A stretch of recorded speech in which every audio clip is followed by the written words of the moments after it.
Pilipinas, ano na, mayroon tayong plus report kaya panoorin natin ang sabay-sabay. Ito na ang video. Katulad po ni Saldico.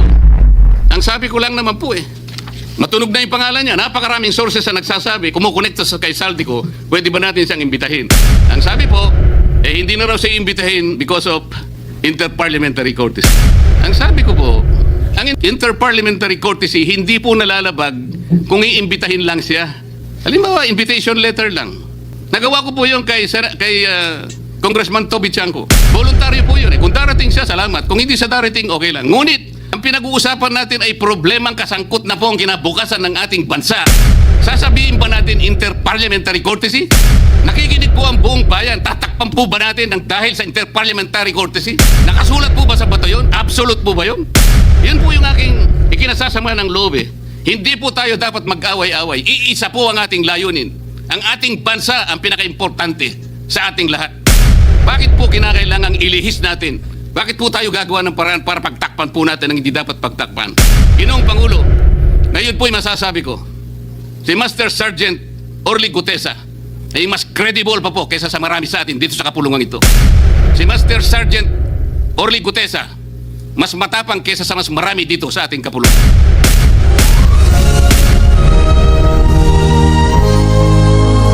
President, we recognize a distinguished colleague from Tarlac and Pampanga, no other than Senator Rodante Marcoleta, Mr. President. Senator Rodante Marcoleta is recognized. Marami pong salamat, Mr. President. Ako po ay tumatayo ngayon para sa isang usaping pampersonal at pangkalahatang pribilehyo. Ginoong Pangulo, ang gulo-gulo na po natin. Ito pong huling pagdinig sa Blue Ribbon Committee na kung saan ay lumabas po ang isang testigo na nagngangalang Master Sergeant Orly Gutesa. Ako po ay nabansagan na kulang po sa kortesiya. Para sa akin po ay hindi po tama na nagpapasaringan po tayo ng ganun. Iisa po ang ating layunin.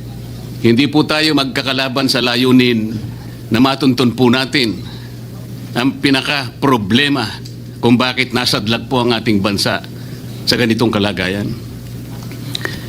Hindi ko naman po kasalanan ako po'y hanapin ni Sergeant Gutesa.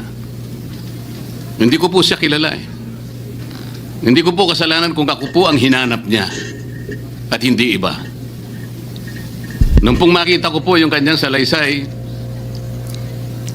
ang sabi ko lamang po sa kanya kung malakas ang loob mo talaga at naniniwala kang dapat mong gawin ito para sa iyong bansa, dalawa lang ang pwede mong gawin para sa akin. Ipanotaryo mo yan at kung malakas ang loob mo bukas ng umaga bago mag-alas 9, kailangan nandun ka na sa Senado. Alam po yung notaryo, para sa akin lang po yun Gusto ko lamang siyang testingin kung talagang totoo nga ang kanyang mga gustong banggitin. Ang pinakamahalaga po haharap siya, tatayo, at susumpa sa kalagitnaan ng pagdinig. At doon ay pakikinggan natin. At doon sama-sama natin siyang i-interpolate. Tatanungin. Nakita naman po ninyo kung paano niya sinasagot ang bawat tanong. Walang pag-aalinlangan. Siya lamang po ang natatangi na testigo na kumonekta sa pangalan ni Saldico at Martin Romualdez. Wala nang iba. Ngayon po siya ay naharap sa napakaraming pasaring din. Bakit po ako ay walang kortesiya? Hindi po ba ako ay humingi ng panahon sapagkat hindi ko naman po alam kung talagang darating siya nung araw na yon, kaya hindi na po ako nagsabi. Gusto ko talagang paniwala ang darating siya. Dumating nga po siya. Kaya ako siya inilabas. Pero kung pag-uusapan po ay kortesiya, balikan po natin ang mga nangyari. Nung ako po ay chairman pa ng Blue Ribbon Committee, nagkaroon po ng pagdinig. Unang pagdinig ay August 19, 2025. Isang araw bago po nagkaroon ng pagdinig ang Blue Ribbon Committee, ang ating pong kasama, si Senator Lacson, ay nagkaroon po ng posting. Sa Twitter po yata ito, hindi po ako sanay dito eh. Babasahin ko po, August 20, 2025. The Senate Blue Ribbon Committee hearing yesterday is akin to the cart going ahead of the horse. Had the cart waited one day, it would not have missed the details of the truth about the many substandard ghost projects and more that will be exposed in my privileged speech today. Yun po ba ay courtesy din? Sa akin pong palagay, hindi dapat po nagkaroon ng ganitong pagpapasaring. Alam ko po ba kung sino-sino ang tatayo para mag-deliver ng privilege speech?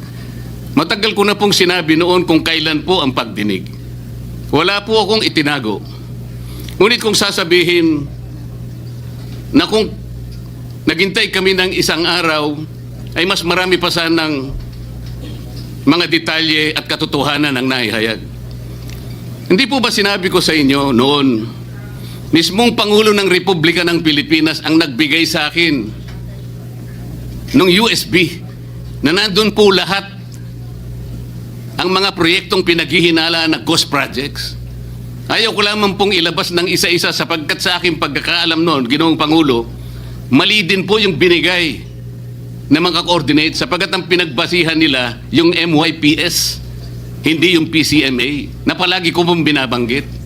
Sa mga kapatid, kahit na po yung mga binanggit na projects ng ating kasama, salig po sa mga maling coordination eh.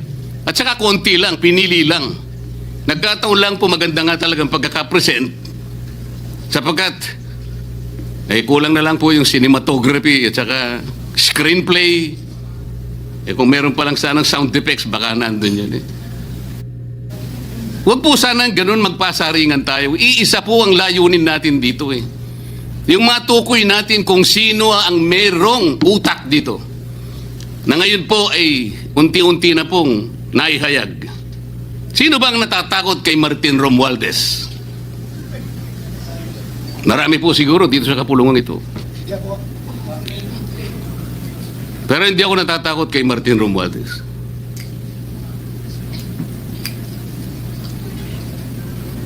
Ngayon po, kino-question po yung notarization ng statement ni Gutesa. Dahil yung babae po, yung abogadong babae, nag-notarize, tinalikuran po niya ang kanyang signature. Yung kanyang pirma. Nandyan po ba yung assistant natin para ipakita po natin? Ayan po yung huling bahagi ng dokumentong ninotaryo doon sa opisina ng abogadang babae na ngayon ay tinatalikuran niya ang kanyang pirma. Doon sa right side po, ayan po yung ninotaryo sa dokumento ni Gutesa. Yung kaliwa po ay iba pong dokumento. Tingnan po ninyo yung pagkakahawig. Ibig po ba ninyong sabihin, Ginoong Pangulo, yun pong notarial details, na yun po yung kulay blue, na kung saan nandyan yung PTR, nandyan po yung MCLE number, nandyan po yung kanyang roll number, ang kanyang address. Nakuha po ba ni Gutesa mula sa opisina ng abogada at in-stamp niya? Pagkatapos po yung detalye na nasa bandang kaliwa na kung saan makikita nyo document number, page number, book number, series of 2025. Makukuha po ba ni Gutesa mula sa libro, mula sa notarial register ng abogado? Paano niya makukuha? Tingnan po ninyo yung kabila, ganun din. Bakit po natin hahanapan ngayon si Gutesa at sasabihin pa natin dahil lamang tinalikuran ng babaeng nagnotaryo ang kanyang pirma? Pangkaraniwan na po kasi, Ginoong Pangulo, kahit pumunta kayo sa maraming lugar na kung saan nagnotaryo, hindi nyo po makikita roon ang abogado. Iaabot nyo lang sa kanyang papel ninyo, pagkatapos isosoli niya sa iyo, pagkatapos nyo magbayad. Itatanong po ba ni Ginoong Gutesa bago siya umalis? Tatanungin po ba niya doon sa babaeng kausap niya kung sino man yun, Madam, kayo po bang may pirma nito? Wala pong ganun eh. Ngayon, kung tatalikuran po ng abogado na yon ang kanyang pirma, ako na po mismo ang magdidirect ng prosecution sa kanya para ma-disbar siya sapagkat ginagamit po niya yung opisina na yon. Pakita po ba natin, pwede po nating ipakita yung opisina, yung kanya, ayan po yung kanyang lugar. Ang opisina po niya ay sa Ermita, ngunit yan po ay ginagamit niyang address. Ayan po makikita ninyo, Notary Public 24/7. Ibig niyo sabihin, nandyan at hindi na natutulog yung abogado na yan. Sigurado meron siyang tao dyan na pumipirma. At ginagaya na lamang nung kanyang staff o secretary yung pirma niya. Ganyan po palagi, kalakaran ngunit hindi tama. Sapagkat sa batas po ng notaryo, kailangan nakaharap po yung magnunotaryo sa nagpapanotaryo. Bakit po niya ngayon sinabi na hindi niya pirma yon? Maring hindi niya pirma, ngunit tinayaan niya kung sino man ang taong yon na ipirma yung dokumento. Kagaya po ng nasabi ko, naging academic na po yung notaryo sapagkat ang tao ay tumayo sa ating kapulungan. Binasa niya yung kanyang statement. Yung mga bayarang media nga po, sinasabi pa kino-quotes ko pa Bakit ko po siya sinabihan na dahan-dahan siya? Dahil po nung panahon na binabasa niya na yung kanyang statement, sinusundan po namin yung kanyang binabasa. Binigyan ko po ng kopya ang chairman ng Blue Ribbon Committee. Binigyan ko ng kopya ang ating Senate President at yung aking katabi si Senator Gatchalian dahil 4 lamang pong original ang meron kami. Yung binabasa pala niya ay Xerox copy kaya may naputol sa baba. Gusto ko lamang pong ma-record ng totohanan dahil doon sa umpisa po niya, merong isang linya po siyang nalaktawan. Alam po ito ng mga kasama natin na sinusundan po habang binabasa namin. Doon sa pangalawa po, 2 linya naman po ang nalaktawan niya. Kaya gusto ko lamang pong maging maayos ang pagre-record ng kanyang statement. Ano po sabi ng mga bayarang media? Hindi ko naman po nila lahat. Kaya ako po hindi nagpapa-interview sa kanila Alam ko po ang karakter ng ating media ngayon. Nakakaawa na po ang kalagayan. Binanggit na po ng dating Senate President ang nangyari doon sa statement ni Diskaya. Siya ang kauna-unahang nagbigay ng statement na kung saan binanggit ang 17 congressmen. Ngunit nakakapagtaka, hindi na po natin tinutuntun yung 17 na yon. Kagaya na nga sinabi ng Senate President, napupunta na, natutuon na yung pagtuntun sa mga kasama natin dito. Bakit po? Natatakot ba tayo kay Martin Romualdez? Siguro po, yung iba sa inyo natatakot. Ginoong Pangulo, naghalo na po ang balat sa tinalupan. Bakit po? Ngayon ko lamang po nakita sa pagdinig ng Blue Ribbon Committee. Nandun po yung Justice Secretary. Hindi pa po natin natatapos na pagtatanungin yung respondent, yung resource person, na tayo po ang merong legal and physical custody. Hindi ko maintindihan kung bakit dadalhin niya sa kanyang opisina at pagbalik niya, meron na siyang supplemental affidavit. Ano po ba itong nangyayari sa atin? Meron na ba tayong alituntunin? Meron na ba tayong agreement sa pagitan ng DOJ at ang pag-imbestigang ginagawa natin sa Blue Ribbon Committee? Hindi ko na po maintindihan kung ang Blue Ribbon Committee is the investigative arm of the Department of Justice. Ang sabi ko po nung nasa ikalimang pagdinig pa lang tayo, sapagkat nakikita ko na po ito, kaya po naghangad pa ako sa ating chairman no na sana'y paraanin niya ako, meron lang akong gustong isang guni muna at pag-usapan sana muna. Hindi naman po ako nabigyan ng pagkakataon kaya nagkaroon pa po ng konting sagutan doon. Ito po yung gusto ko sanang ayusin muna, pag-usapan muna natin. Lalong-lalo na po ang kaugnayan natin sa bagong tatag na ICI, Independent Commission on Infrastructure. Ano po bang ugnayan natin dito? Hindi po ba tayo mag-uusap muna? Hindi ba tayo gagawa ng regulasyon muna? Meron po tayo mga doktrinang isinasaalang-alang. Nasaan na po ang institutional boundaries? Nasaan na po ang separation of powers? Nasaan na po ang system of checks and balances? Di ba natin isasaalang-alang ito? Dadalawang tao lamang po ba ang mamamagitan sa pagitan ng mga institusyon na ito? At mawawala na po kami sa picture? Are we supposed to be kept in the dark, Mr. President? Yung po, kung mo ba sinabi ng ICI na isa sa kanilang mga poder, kapag ka nag-request po sila makakakuha sila ng impormasyon sa House of Representatives, sa Senate, sa Korte, sa Sandigang Bayan, at kahit sinong otoridad. Ibig ba sabihin wala na tayong opsyon na tumanggi? Kailangan po natin pag-usapan muna yun. Ang nangyayari po sabog-sabog na po eh. Baka nga yun ang isang dahilan kung bakit nag-resign po yung advisor na si Mayor Magalong ng Baguio. Yung pong mga pasaring, ito po yung nakakapagbigay sa atin ng hindi naman kailangang pag-aaway-away o pag-aalitan. Hindi po maganda sa ating panig ito.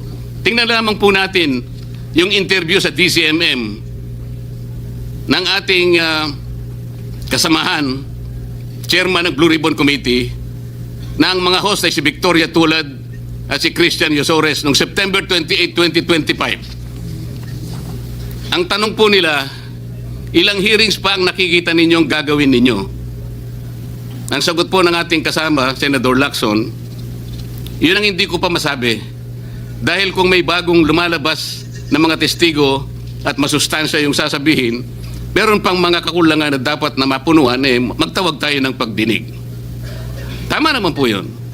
Pero ito pong pangalawang saknong, ang sabi po, pero kung paulit-ulit lang at masa-sidetrack o kaya palihis yung direksyon ng inquiry, yun ang i-assess namin kasi medyo lumihis na.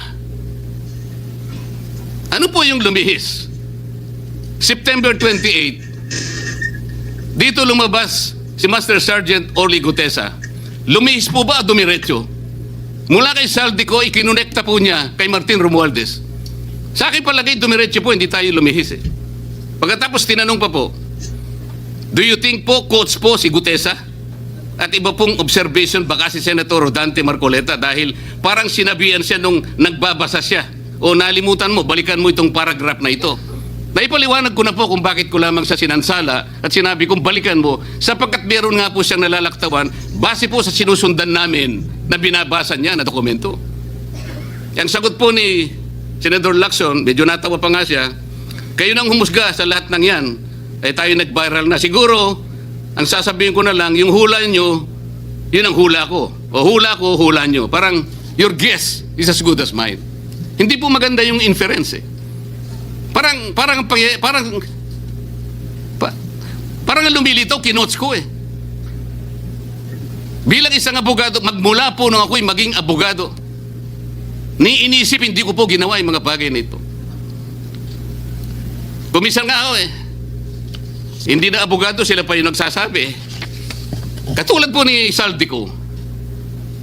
Ang sabi ko lang naman po eh, matunog na yung pangalan niya. Napakaraming sources na nagsasabi, kumukonekta kay Saldico, pwede ba natin siyang imbitahin? Ang sabi po, hindi na raw siya imbitahin because of interparliamentary courtesy. Ang sabi ko po, ang interparliamentary courtesy hindi po nalalabag kung iimbitahin lang siya. Halimbawa, invitation letter lang. Nagawa ko po yun kay Congressman Toby Chanco. Voluntaryo po yun eh. Kung darating siya, salamat. Kung hindi siya darating, okay lang. Ngunit, ang pinag-uusapan natin ay problemang kasangkot na po ang kinabukasan ng ating bansa. Sasabihin ba natin interparliamentary courtesy? Nakikinig po ang buong bayan. Tatakpan po ba natin ng dahil sa interparliamentary courtesy? Nakasulat po ba sa bato yun? Absolute po ba yun? Yun po yung aking ikinasasama ng loob eh. Hindi po tayo dapat mag-away-away. Iisa po ang ating layunin. Ang ating bansa ang pinaka-importante sa ating lahat. Bakit po kinakailangang ilihis natin? Bakit po tayo gagawa ng paraan para pagtakpan po natin ang hindi dapat pagtakpan? Ginoong Pangulo, ngayon po'y masasabi ko, si Master Sergeant Orly Gutesa ay mas credible pa po kaysa sa marami sa atin dito sa kapulungan ito. Si Master Sergeant Orly Gutesa mas matapang kaysa sa mas marami dito sa ating kapulungan. Maraming salamat po, Ginoong Pangulo. Thank you, Senator Marcoleta. Majority Leader.